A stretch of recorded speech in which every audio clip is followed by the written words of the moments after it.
So today we are describing a supracondylar humerus K-wire procedure. This is an anterior lateral view of a 11-year-old child who has been taken up for surgery.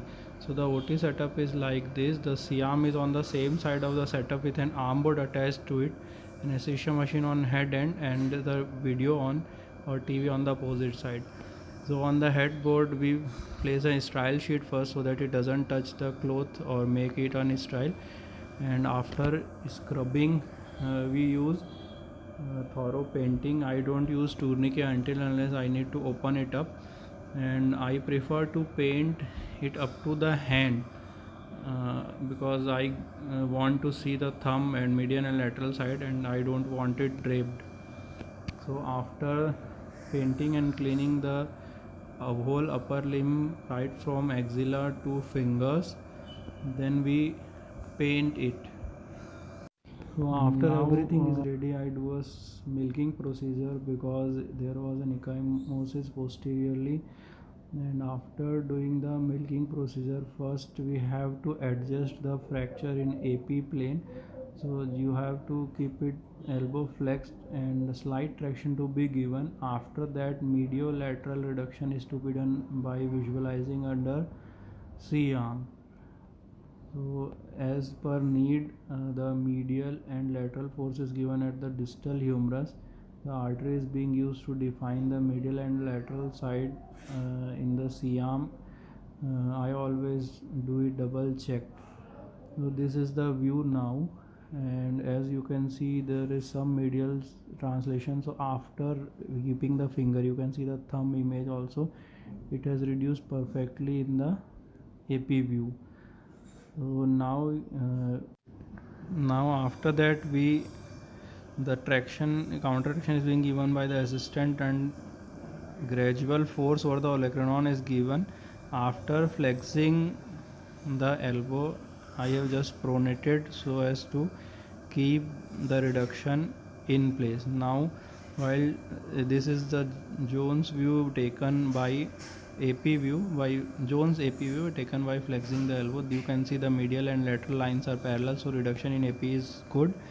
And in the lateral view there is some subluxation, so I am trying the reduction in the lateral pin. Now please note that when you are taking the lateral view, you have to move the C-arm and not the limb. If you keep on moving the limb, the fracture will get displaced every time.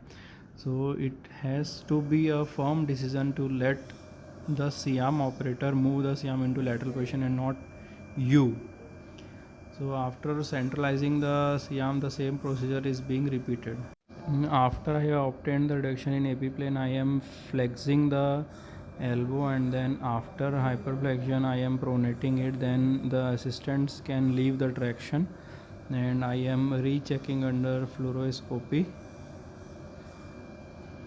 So the C-arm is being brought in, and as you can see in the AP view, it is in perfect alignment in both sides. Now after taking AP, you just have to move it the limb in external and internal rotation to see both medial and lateral columns. So both medial and lateral columns seem to be perfect in reduction. Now I am satisfied with AP view. Now I will get the C-arm rotated in lateral view.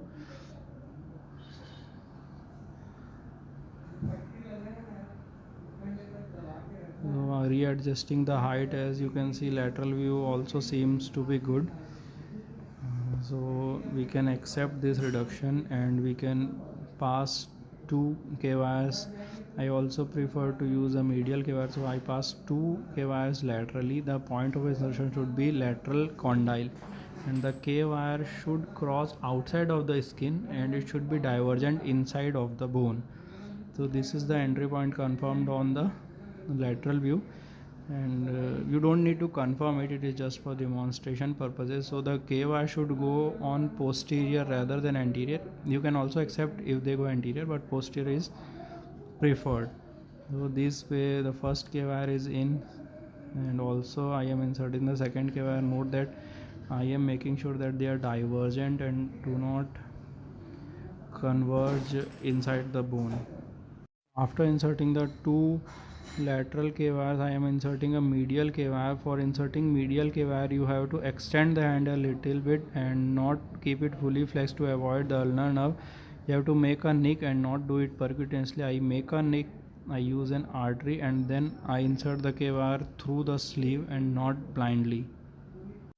So I am now making a nick by palpating the medial epicondyle, and I make the nick slightly anterior to the epicondyle to avoid the ulnar nerve, and then I use an artery forceps.